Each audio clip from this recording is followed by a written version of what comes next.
Hi hello ಎಲ್ರಿಗೂ ನಮಸ್ಕಾರ. ಹಳೆ ಬೋರ್ವೆಲಲ್ಲಿ ನೀರು ಕಡಿಮೆ ಆಯಿತು ಅಂದ್ಬಿಟ್ಟು ಹೊಸ ಬೋರ್ವೆಲ್ ಡ್ರಿಲ್ಲಿಂಗ್ ಮಾಡಿಸಿದ್ರೆ ಹಳೆ ಬೋರ್ವೆಲಲ್ಲಿರೋ ಮೋಟ್ರ್ ಪಂಪ್ನ ಹೊಸ ಬೋರ್ವೆಲ್ ಒಳಗಡೆ ಬಿಟ್ಕೋಬೋದಾ? ಹಾಗಾದರೆ ಏನೇನು ಚೇಂಜಸ್ ಮಾಡ್ಕೋಬೇಕು? ಈ ವಿಡಿಯೋ ಕೊನೆವರೆಗೂ ನೋಡಿ, ಇಂಟ್ರೆಸ್ಟ್ ಆಗಿರುತ್ತೆ. ಈ ಹೊಸ ಬೋರ್ವೆಲ್ ಡ್ರಿಲ್ಲಿಂಗ್ ಆಗಿರೋದು 700 ಅಡಿ.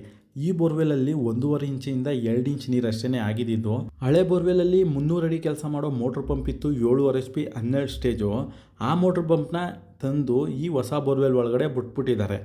ಆದರೆ ಹಳೆ ಬೋರ್ವೆಲಲ್ಲಿ 2ರಿಂದ 2.5 ಇಂಚ್ ನೀರು ಇದೇ ಮೋಟ್ರ್ ಪಂಪ್ ಹೊಡಿತಾ ಇತ್ತು ನೀರು.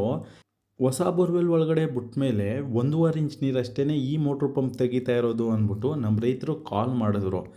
ಅಲ್ಲಿ ಹೋಗಿ ನೋಡಿದಾಗ ROIB ಚೇಂಜ್ ಮಾಡಿ ನೋಡಿದೆ ಒಂದು ಸತಿ. ROIB ಚೇಂಜ್ ಮಾಡಿದ್ರೂ 1.5 ಇಂಚ್ ನೀರು ಅಷ್ಟೇ ತೆಗಿತಾ ಇರೋದು.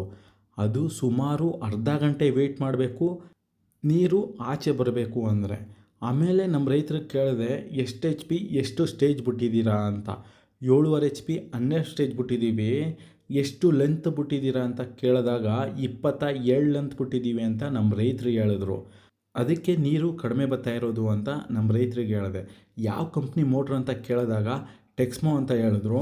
ಹಾಗಾದರೆ ಒಂದು ಸ್ಟೇಜು 30 ಅಡಿ ಕೆಲಸ ಅಷ್ಟೇ ಮಾಡೋದು, 12 ಸ್ಟೇಜ್ಗೆ 360 ಅಡಿ. ನೀವು ಬಿಟ್ಟಿದ್ದೀರಾ 440 ಅಡಿಗೆ, 80 ಅಡಿ ಎಕ್ಸ್ಟ್ರಾ ಬಿಟ್ಬಿಟ್ಟಿದ್ದೀರಾ. ಅದಕ್ಕೆ ನೀರು ಮೋಟ್ರ್ ಪಂಪು ಕಡಿಮೆ ತೆಗಿತಾ ಇದೆ. ಮೋಟ್ರ್ ಪಂಪು ಎರಡೂ ಚೇಂಜ್ ಮಾಡ್ಕೋಬೇಕಾ ಅಂತ ನಮ್ಮ ರೈತರು ಕೇಳಿದ್ರು. ಇಲ್ಲ, ಪಂಪೊಂದು ಚೇಂಜ್ ಮಾಡಿಕೊಂಡ್ರೆ ಸಾಕು. ನೀವು 18 ಸ್ಟೇಜ್ ಹಾಕ್ಕೊಳ್ಳಿ. ನಿಮ್ಮ ಬೋರ್ವೆಲ್ಲು 700 ಅಡಿ ಇರೋದ್ರಿಂದ 700 ಅಡಿ ಕೆಲಸ ಮಾಡೋ ಹಾಗೆ ಪಂಪು ಹೊಸದು ತಂದು ಬಿಟ್ಕೊಂಡ್ರೆ ನೀರು 2 ಇಂಚು ಕಂಟಿನ್ಯೂ ಬರುತ್ತೆ, ಏನು ಪ್ರಾಬ್ಲಮ್ ಆಗಲ್ಲ ಅಂತ ಹೇಳಿದೆ. ಆವಾಗ ಪಂಪನ್ನ ತಂದರು ಹೊಸದು. ಒಂದು ಸ್ಟೇಜ್ ಬಂದ್ಬಿಟ್ಟು 40 ಅಡಿ ಕೆಲಸ ಮಾಡುತ್ತೆ. 18 ಸ್ಟೇಜ್ಗೆ 720 ಅಡಿ ಆಯಿತು.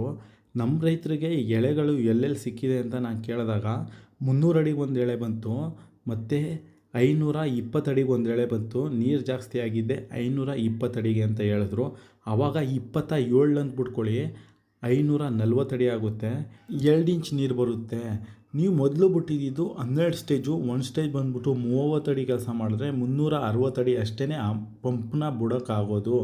ಇವಾಗ 18 ಸ್ಟೇಜ್ ಬಿಟ್ಟಿರೋದ್ರಿಂದ ಒಂದು ಸ್ಟೇಜ್ ಬಂದ್ಬಿಟ್ಟು 40 ಅಡಿ ಕೆಲಸ ಮಾಡುತ್ತೆ, 720 ಅಡಿ ಬಿಟ್ರೂ 2 ಇಂಚ್ ನೀರು ಕಂಟಿನ್ಯೂ ಬರುತ್ತೆ, ಏನೂ ಪ್ರಾಬ್ಲಮ್ ಆಗಲ್ಲ. ಕೆಲಸ ಆದಮೇಲೆ ಹೇಳಿದ್ರು ನಮ್ಮ ರೈತರು 1.5 ಲಕ್ಷ ಉಳಿತಾಯ ಆಯಿತು ಅಂತ.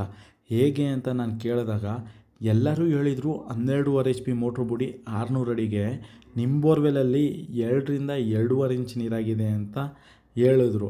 ನೀವು ವಿಡಿಯೋ ತೋರಿಸ್ದೇಟ್ಗೆ ನೀವು ಹೇಳಿದ್ರಿ ನಿಮ್ಮ ಬೋರ್ವೆಲಲ್ಲಿ 1.5ಇಂದ 2 ಇಂಚ್ ನೀರಾಗಿದೆ ಅಷ್ಟೇ ಅಂತ. ಮೋಟ್ರ್ ಬಿಟ್ಬಿಟ್ಟು ಲಾಸ್ಟಲ್ಲಿ ನಮ್ಮ ರೈತರಿಗೆ ಕೇಳಿದಾಗ ಬೋರ್ವೆಲ್ ಡ್ರಿಲ್ಲಿಂಗ್ ಮಾಡ್ತಾ ಇರುವಾಗ ಇಷ್ಟು ನೀರು ಹೋಗ್ತಾಯಿತ್ತಾ, ಇನ್ನೂ ಜಾಸ್ತಿ ಹೋಗ್ತಾಯಿತ್ತಾ ಅಂತ.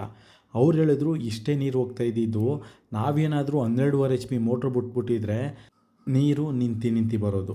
ಅದಕ್ಕೆ ಹೇಳೋದು ಫ್ರೆಂಡ್ಸ್, ನಿಮ್ಮ ಬೋರ್ವೆಲಲ್ಲಿ ಎಷ್ಟು ಇಂಚು ನೀರಾಗಿದೆ ಅದ್ರ ತಕ್ಕನಂಗೆ ಮೋಟ್ರ್ ಪಂಪ್ನ ಬಿಟ್ಕೊಳ್ಳಿ. ಈ ವಿಡಿಯೋ ಒಂದು ಲೈಕ್ ಕೊಡಿ, ಇದೇ ರೀತಿ ಸಪೋರ್ಟ್ ಮಾಡಿ, ಸಬ್ಸ್ಕ್ರೈಬ್ ಮಾಡಿ.